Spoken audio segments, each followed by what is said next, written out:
So Victoria, to you, staff report. Oh, yes. So for those of you that have been on the board before, remember that we would bring forward staff reports such as our sales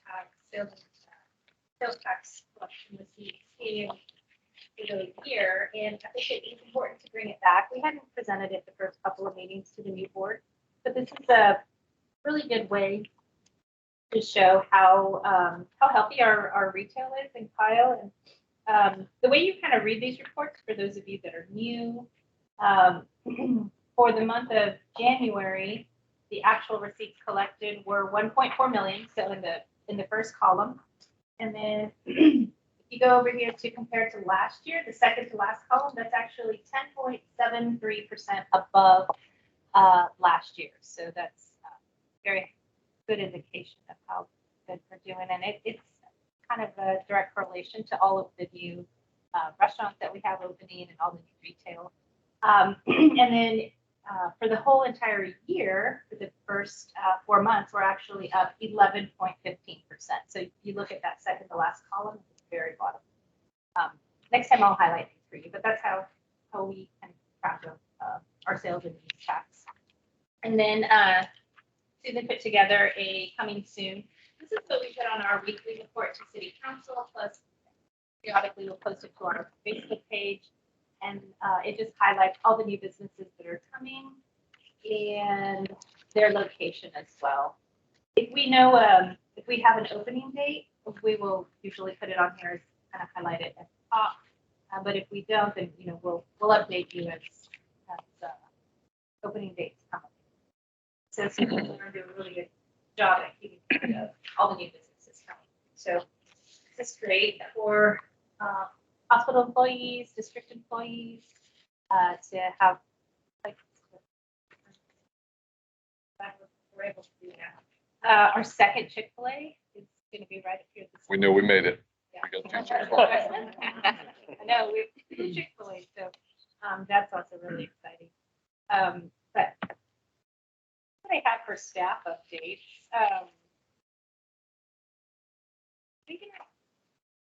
Just talk a little bit about what we can with the conversation this morning. Okay. So Luke, help me fill in the blanks here where I may miss. So we had asked the mayor for some time on his calendar just to get his guidance on, what is the current temperature with council on what they want us to do and what they don't want us to do. Explain to them. I think we've got a lot of experienced, talented people, a lot of energy. We feel that we can be helpful, but we just want to make sure we're helping in a way that's actually perceived as helpful. So it's a really healthy conversation. We don't have an executive session scheduled today, so there's some specific projects we spoke of that we can't get into detail in the meeting today. But I think thematically it focused on longer term, bigger projects that have the ability to impact the city of Kyle substantially. And what can we do as a board to bring best practices that other EDCs may have applied to achieve the same sort of objectives, to land those same sort of projects. So a bit of best practice work. And then really tackling in partnership with staff specific elements of deals that the city is pursuing where maybe there could be some more horsepower applied to that, where we might be able to bring some additional insights forward for consideration so that as council is making decisions, they're even better informed than they have been. To the extent we can use the talents around this table to help on things like that, I think that's desired. Just the bandwidth of projects that comes through the city, a deep dive and full due diligence, best practice study on every single one is difficult for staff to accomplish on their own. But I think we are being asked if we'll consider augmenting that as part of our duties here on our board as part of where they want us to go long term. So again, there'll be some specifics that come up at our next meeting when we can schedule these as agenda items for executive session. But there are very specific projects that the mayor had in mind that he is going to bring forward for consideration by the council to direct us to act accordingly. So we'll have much more meat on the bone after that council meeting happens. But essentially, for the first time in my memory, the mayor is going to ask council to take official action to guide us so that we'll be able to point to, this is why we're doing this work. And we'll have the opportunity to give feedback, shape and structure which of those elements we tackle and how, and timelines and all of that. So we're not signing up for anything formally today. We just wanted to share what we could in open session about the conversation that we had with the mayor this morning. Super positive. He's very excited about the impact that he believes the current construct of this board could make. So I left the meeting very enthusiastic about getting better guidance from our partners in council. So, I think it's clear, and I reinforced to the mayor, we understand we're an advisory function, that we're not elected officials. We're not here to spend the taxpayers' money, but we're here to help the city in their process of making this a better place for all of us. So I think that's what I expect direction to be as it comes down from council. And I think when that comes down and we have our next session, can really get to the brass tacks of what they want us to do. And he was specific, thankfully. There are real projects that are in the works that we'd love to see happen here in Kyle that he'd like to plug us into. So Luke, what did I miss? That was perfect. Yeah. Okay. Apologize. We just didn't have an agenda item today for executive session. Had we known where that meeting was going to go, we would have done that. We could talk about specific projects, but we'll do that next time.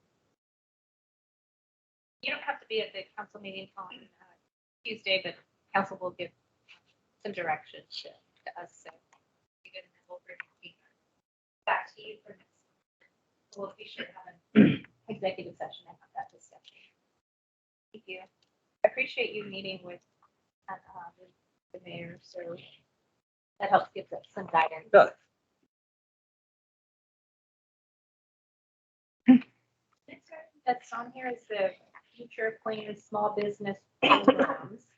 And there's nothing attached to this item. I just wanted to let you know that there's a couple of things also that were funded in the budget for this year that as we're moving forward, I'd also like some feedback from you, especially those of you that are business owners and involved in business every day.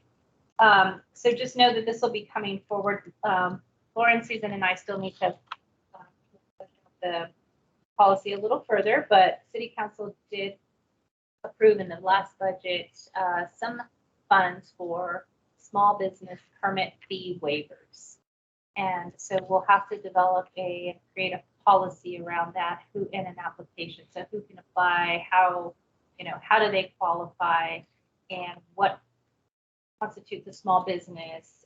Is it by employees? Is it by annual revenue?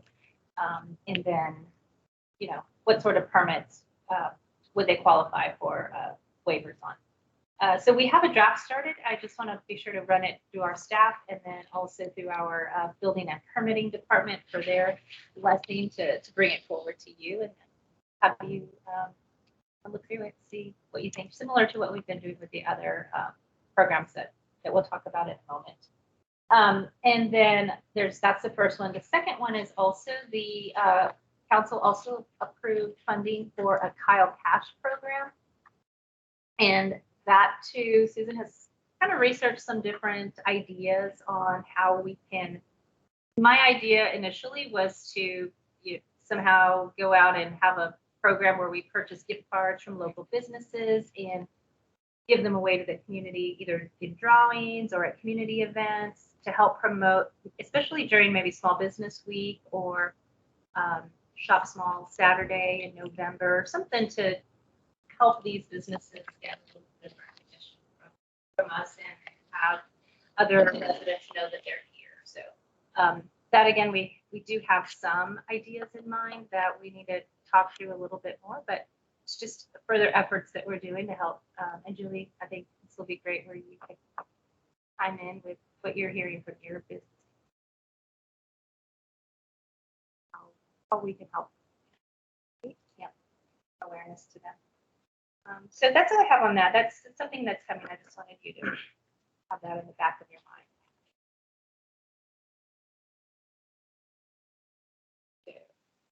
The next item. I forget if you have to read the item.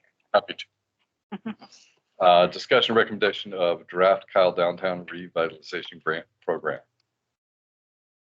Okay, this is you do have in here, and we have discussed, so for the, ex officios that have not been here for this discussion.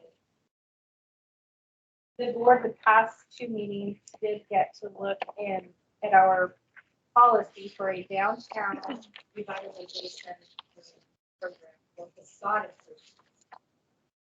We used to have this program several years ago, you remember. I mean, it might have even been a decade ago that we had this program in place. And so what we did now is we took some feedback from the board. We kept the same bones of the policy, but we took feedback from the board and also from our planning department and came up with the policy that we'd like to present to city council. I believe the funding in the budget that council gave us was $75,000. And the maximum grant amount is $25,000. So if a business applied for the maximum amount, we could help 3 businesses, the downtown area, for this year. And it's on a first come, first served basis. And the downtown area is defined in a map, and that's on page 13 of the packet. And this map comes directly from the downtown master plan that will be presented to council and adopted soon if there's no. Susan, do you remember the specific changes or recommendations that were given to us by the planning department when they reviewed it? So, yes, landscaping was removed. And I did just actually notice there was a whole section about landscaping that was removed. But also there's a mention that was not removed that I just saw a second ago. So I wanted to ask that if you pass this, that you pass it without amendment, if we can find that real quick. I believe it's toward the beginning somewhere. Does anybody see it? So it should have been removed and it wasn't. Yes, there's the word landscaping is still in here somewhere. It is. Oh, Look at it before we bring it to council. I believe it's under grant criteria, number 2. So landscaping would need to be removed there. On item Page 2 2. and bullet point 2. And then also there was a reference to burglar bars, which we did look around those 12 blocks and nobody has burglar bars. So we removed that as well. It used to say you could remove those as part of the policy, but I didn't actually see it. I don't remember, any other changes in particular, other than they gave us an updated map? Oh, we did get an update. So the downtown is set to go to April. And so because this makes reference to the downtown, so we'll have to sit and wait for just a little bit before it gets approved. But we already have some interest in some applicants applying. So and the way it works is it's a matching grant. So if the criteria is on page your packet. Oh yeah, second page of your packet, which is page 9 of the packet. So if a business were to spend $5,000 on facade improvements, there would be no matching requirement from them. The city would grant it if they're approved. They'd grant them that money, and then as it goes up, if your improvements are 5,000 to 15,000, business is required to put in 25% match. So all the way up to 25,000, that would be a. So very similar to the way it was designed before. And if your project is over 25,000, there's always those case by case projects that we can bring before council as well if it's well above the 25,000 or 50,000. Victoria, you mentioned that the language of being tied to the downtown master plan is in here a couple times, and that if that plan is still not yet approved, it needs to wait. But we have active applicants that would be ready to go. is there value in removing the downtown master plan language that way we can get started on that grant program sooner rather than later? Or is there more value in really tying these two ideas together? That way they are lockstep throughout the entire process. Good point. I think that mainly what's tied to the downtown is the building materials and the look and the feel that's in the downtown master plan is what we'd like to transport here. Thank you for the right word, but so what I would do is probably run it back by our planning department and make sure that the wording we have in here would meet the spirit of the downtown master plan without having to have that adopted. So at least it ties them. Is there enough on this policy that would tie and obligate a business to follow those standards that they've set forth in the plan before even adopting? That is a good point because, yeah, there is one that will. So probably one of them does. I will say, there was one other change. So where it references downtown master plan in here, it's referencing the map from the downtown master plan, but there used to be a reference under, of course, I'm looking too much, examples of eligible expenses on page 3 or page 10 of the packet. The very last line of that first sentence under examples of eligible expenses used to reference the downtown master plan, but planning had us change it to the city's adopted code of ordinances and all of their plans, master plans, policies, and applicable ordinances. So if we did pass it ahead of time, we would just need to just say reference this map and not mention the downtown master plan maybe in the other places. Is this the accurate map or was it updated? This is the updated This map. one is- This is the correct map. Let's say that it's got the specific area. Right. Page 2 also mentions the downtown master plan for design guidelines. Oh, does it? Okay. Okay. Similar. Okay. Guess I didn't see it there. That you did later. Apartments, plans, you never have to edit it again. Yeah. Okay, so. That would I make think sense. that,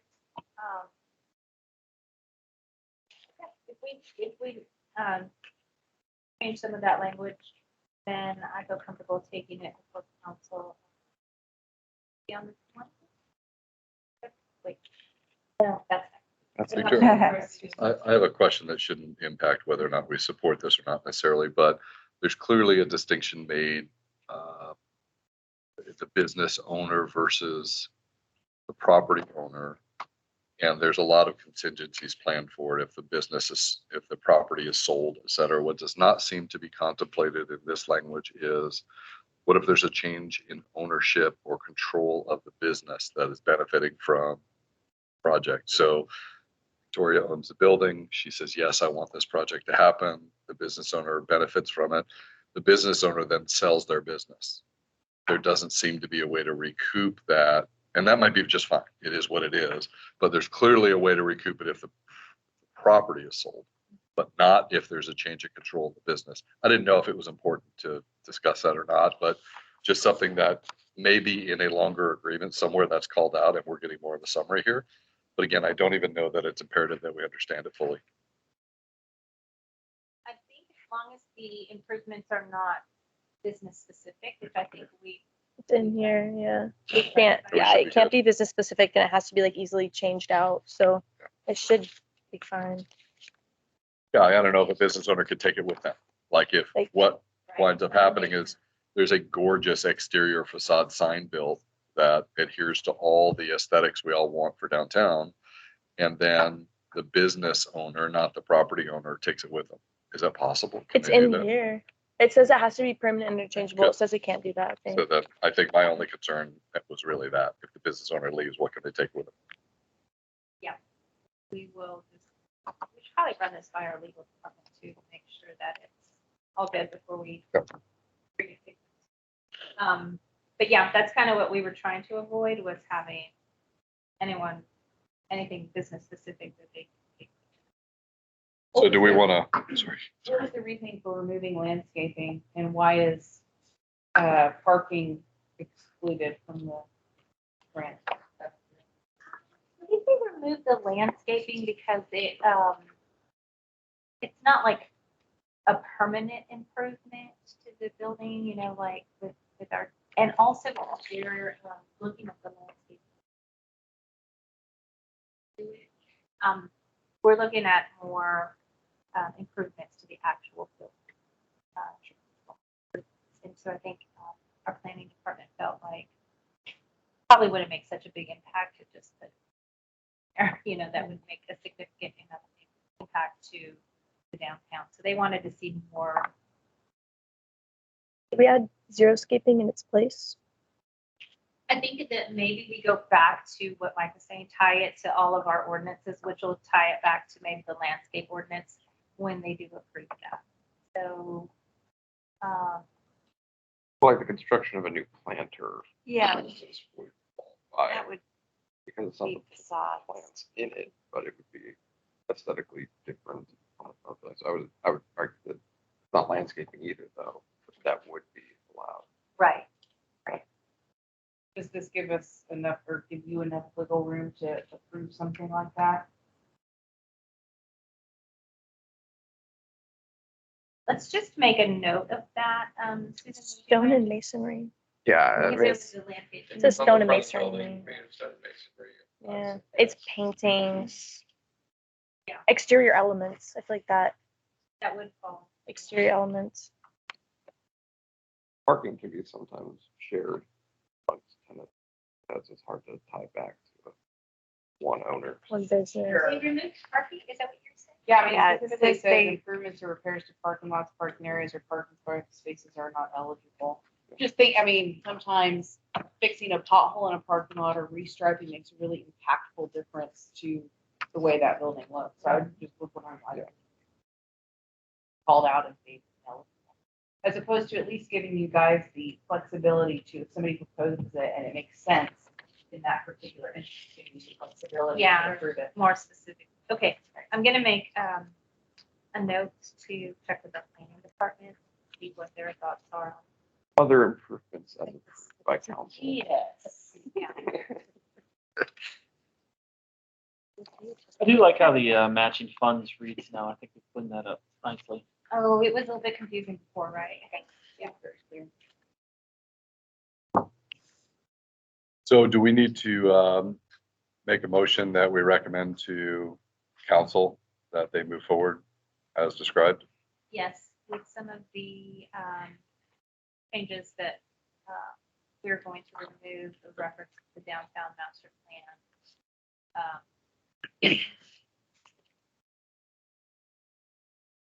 Is there someone who would like to make said suggestion? Motion for?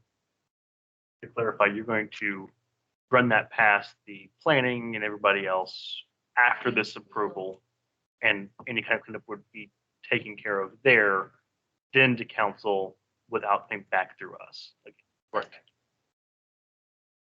We'll have Yeah. another meeting before April. if you want. We won't meet before the next council. Oh, I thought you said you couldn't submit it until April. Oh, well, because we that's when the discussed master- removing the. The master Going plan. earlier. Yeah, because we do.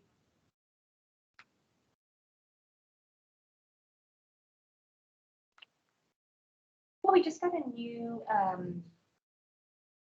city attorney and she's rather overwhelmed right now, trying to get through things, but I don't think it should be to get this through her.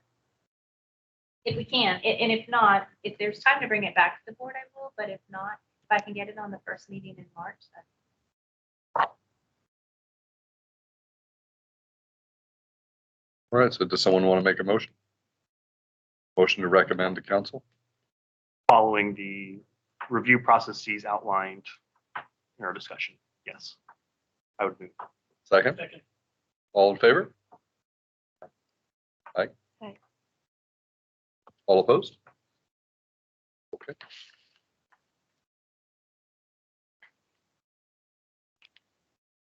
Victoria, do you want to jump into launch pad initiative next? Is that where we are? Yes. The very last pages. 18. Thank you for all these responses. Meeting as well. Yeah, discussed at the first meeting, probably that you were here, but the city council at, I believe it was their first meeting in January, brought to our attention that they would like to see a small business program and initiative out of our department and just clearly defined. We understand that Lauren, Susan, and I do a lot for small businesses, but something that is in writing, something that we can look at, and we can point to. We've made enhancements already. Susan has made enhancements to our website to help direct small businesses to the resources they need. Lauren is also the small business navigator in any business. She'll help them through the permitting process. So we're already doing a lot of what they're asking for, but just putting the program on paper is what they would like to see, and then they would like for me to bring it back to them. I was supposed to bring it back next week, but since the board didn't meet until today, I asked if we could hold it until the first week of March. So we made the board members brought forward some good feedback on how we can develop this initiative. And what I'd also like to see is the board members, especially those of you that have gone through the process and opened a business here, if we ever have like a course or, like we did last time, we had that small business symposium where you'd be willing to share your story and to be a mentor to the business that wanted to open. I know some of us have, or some of our board members have knowledge in marketing and social media. So that could be another resource that we are to our business community, those of us that, utilize our expertise. And Eddie, you are also, have developed a business here. So, Susan, can you remind me if there were specific changes from last first meeting that calling out?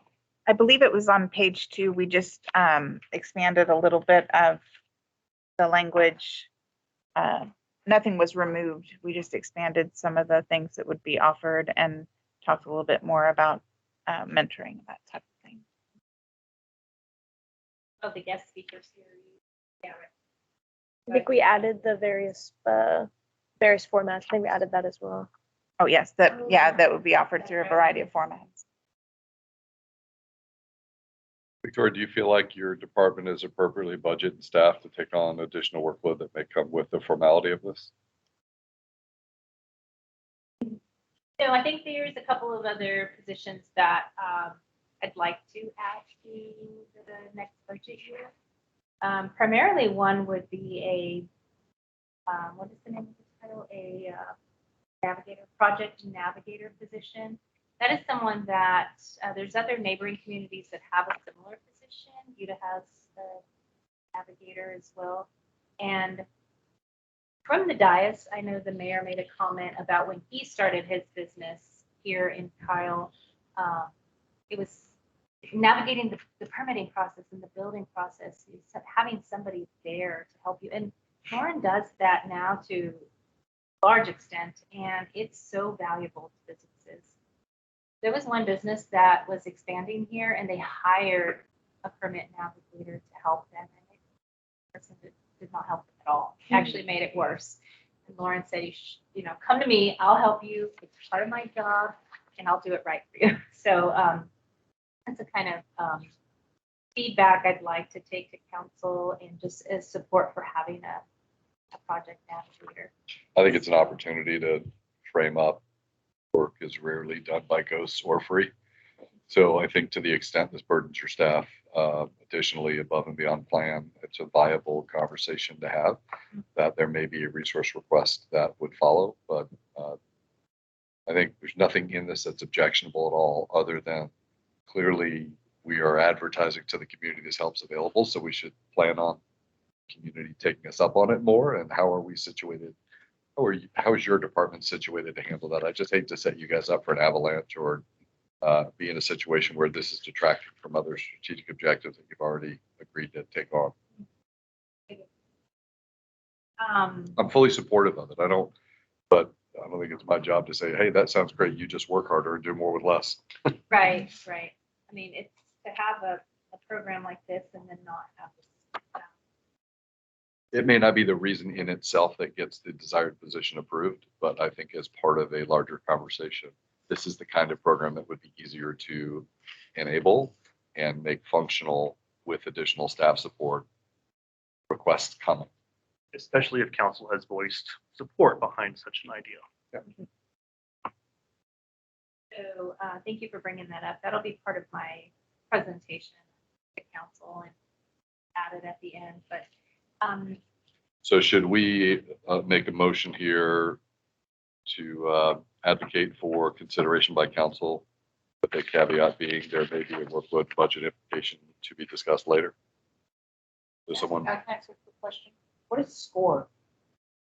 it stands for Society of Retired Executives, I believe. And so they mentor entrepreneurs that are looking or existing business owners. And so there's offices all throughout the States.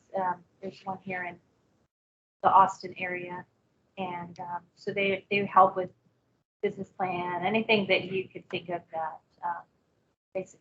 it's a terrific organization. I've used them actually at the infancy of my business. There was a SCORE mentor that I had that was very impactful, and just the helpful stuff like don't forget to register to collect sales tax. You can't actually collect it if you're not registered. That's a felony. I'm just thinking this is a public facing document, maybe first time you mention it. Yeah, I don't even remember. I know that it's Society of something of Retired Executives. I forget what this is. Done correctly, they'll do a lot of heavy lifting here. And we invited them to our event that we had last year, with the Small Business Symposium. So I think it's a good time to start working on another symposium where we have those resources come out. We invited the business community, aspiring business owners to come to the event. It was very well attended.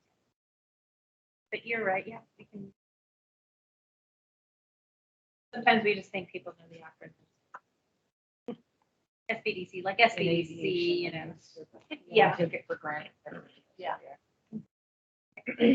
So would someone like to make a recommendation, a motion to recommend to council?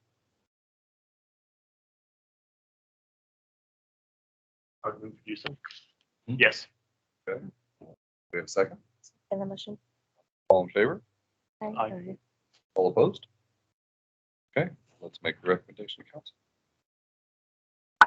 And Victoria, I think up to your discretion on whether we include the nugget around subject to pending requests for resources and staff. Trust your ability to read the room much better than ours. Okay. Thank you. That's all I have on that. Are there any, I know it's not on the agenda, but are there any board updates? I know I enjoyed going through, and we'll need this, and if we could just make sure we also add board updates so we can go around the room for next. We'll have to talk about the logistics of how to do that for the program. Yeah. We have a new program, I a new think- agenda program. We may also want to just template an executive session for each meeting. We can always open it, close it 30 seconds. But Yeah. I think to have it there always gives us the ability to have the conversation I would have loved to have had today. So we'll do it next time. It does actually say on our agenda that at any time during the meeting, we may adjourn into executive session as needed on any item listed on the agenda. So do we feel like we need to wait until we put that on an agenda, or is this something we should as a group take advantage of?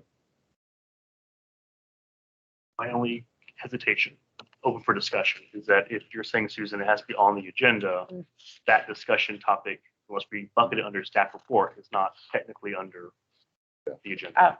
we did put the conversation under staff report about the meeting this morning with the mayor. So while it wasn't called out as a specific line item, it was dealt with during that part of the meeting. If there's ambiguity, I'm all for punting to the next meeting because I'd hate to misstep this early in my tenure. We're going to be able to talk about this Boot you at out of length here, right? for many, many months. So Wait for the council director, then it'll be perfect. yeah, I think council will do the heavy lifting for us and then we'll have something in their words that we can review together. It won't be Luke and I's recollection of the conversation with one of the voting members there. So that's probably a better path. All right. Any other open item? Any other order? The only, I always jump on that. Yes. By the way, SCORE stands for Service Corps of Retired Executives. So it's a full group of retired executives that have a vast full of knowledge. I have So, never heard of that. That's really yes. cool. Yeah, they're all over, all over. Speaking of that, the March luncheon for the chamber, we've partnered with all of the surrounding chambers of commerce in Hays County and GSMP. Goes all the way down to the New Braunfels Chamber. The March 25th luncheon is SCORE reached out to us. We're hosting a multi-chamber educational program on AI and marketing. And their speaker is amazing. She comes from the Austin chapter of SCORE. So if you know of a business or entrepreneur or anyone that would like to go, if they use the promo code SCORE, then they will get the member rate to attend. Of course, it's open to all of the chamber members and non-members, and the non-members, they just use that. Our February luncheon is a health and wellness luncheon and is sponsored by Ascension Seton. We'll be hearing from two of their doctors on cardiovascular health. And then I think we've got about 16 or 17 of our health and wellness members that will have tabletop exhibits.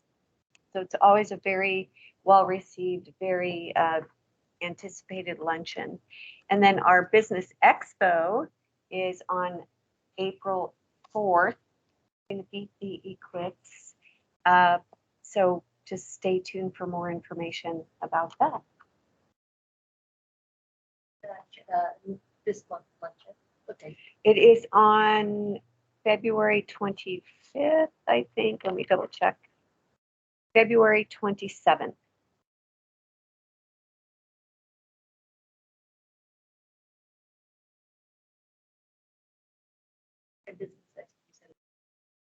Is April 4th, and then the March AI with SCORE is on March 26th.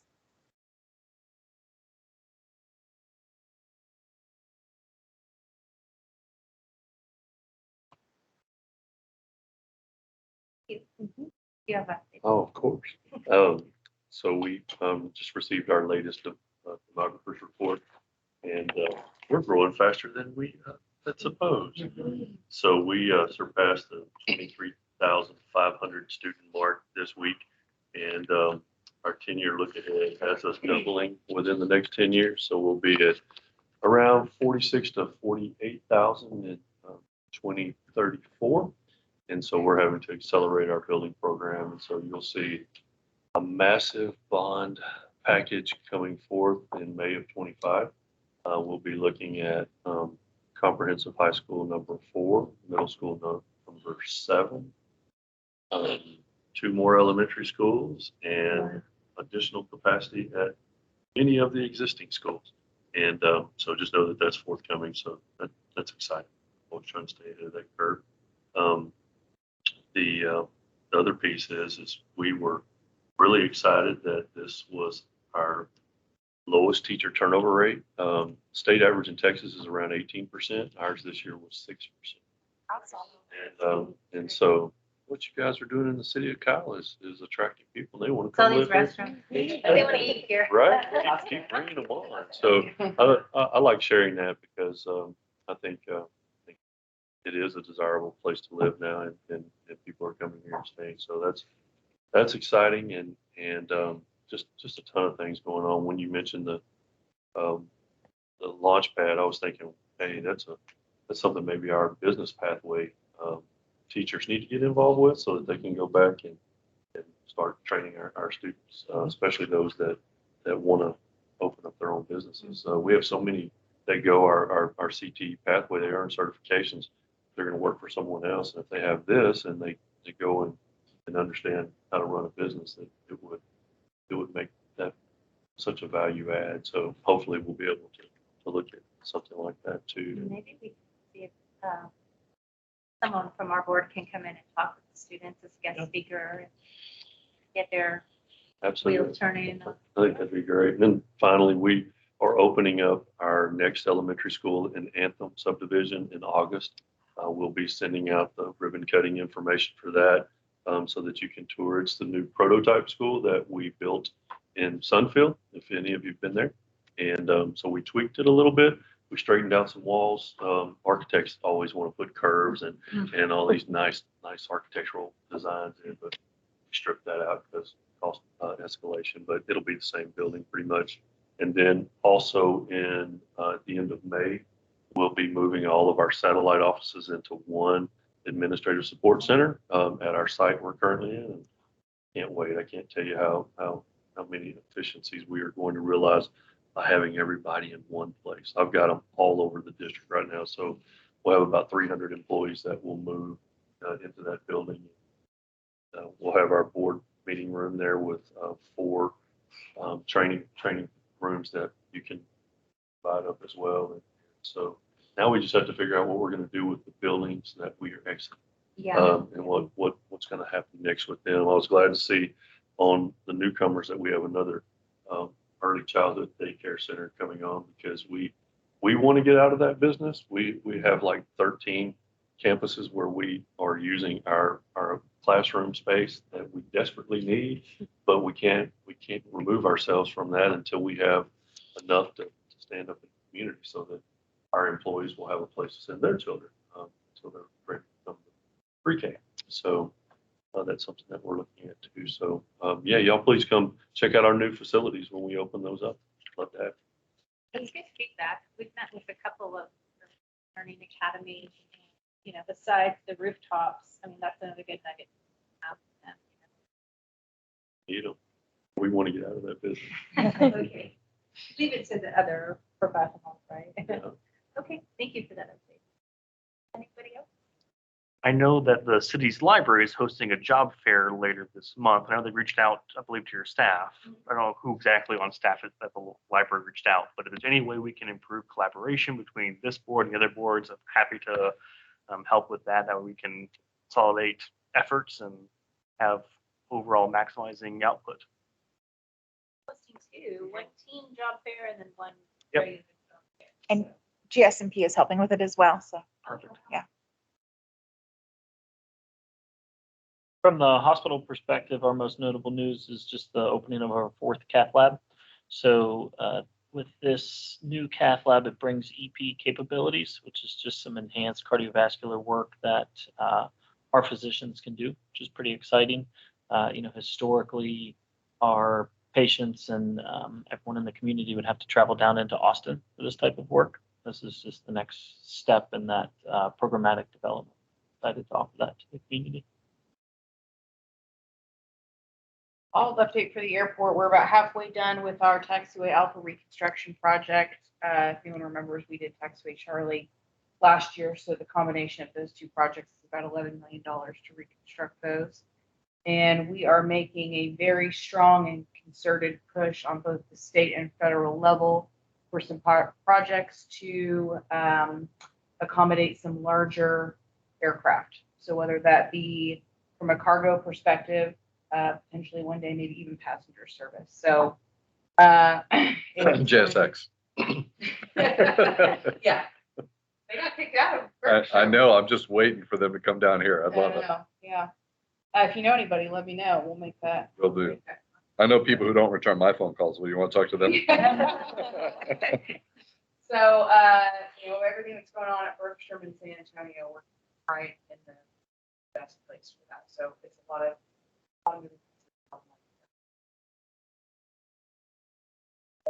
we just for the end of 2023, we were just shy of 100,000 takeoffs and landings for the year. So if you do the math, that's about 270 a day, up to 272 based aircraft, up about 40 or 50 from when we did it 2 years ago. So we are growing. Very exciting. Mike? Can you read the whole- Since we have the transportation summit next week on Tuesday, we'll talk about roads. Executive Director of TxDOT will be the keynote speaker, and then commissioners from Hayes, Caldwell, Comal, and Guadalupe counties will be talking about regional road infrastructure. So that's a joint event between the San Marcos Area Chamber and us. That's Tuesday. Yeah, that's what's coming up next week.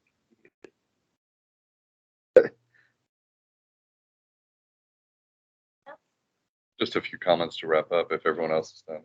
Any other comments? So one, just as a matter of best practice for those of you new to our meetings, we generally leave the agenda items and detail that were handed out to us in the room for staff to collect. So there's no chance of those getting misplaced in the community. Would advocate that continue to be our best practice, but open to anyone's suggestion on that front. And then just on a personal note, want to extend sincere thank you to our ex officio members. While we worked through, we navigated a process, there was never any question as to the value of the contributions that you all make and that we know you'll continue to make. So to the extent an apology is appropriate, apologies, it wasn't smoother for everyone, but hopefully we've learned through this and additional transitions or considerations for the future as they might impact individuals care so much about our community, we can do so in a way that's respectful, communicative, and that does nothing but share our sincere appreciation for what you guys do. So very glad to see friendly faces back in the room, and thank you very much for participating. Okay, with that, I think we can motion to close the meeting. We have to adjourn the meeting. Motion to adjourn. Second. All in favor? All opposed? Meeting closed. It is 12:20.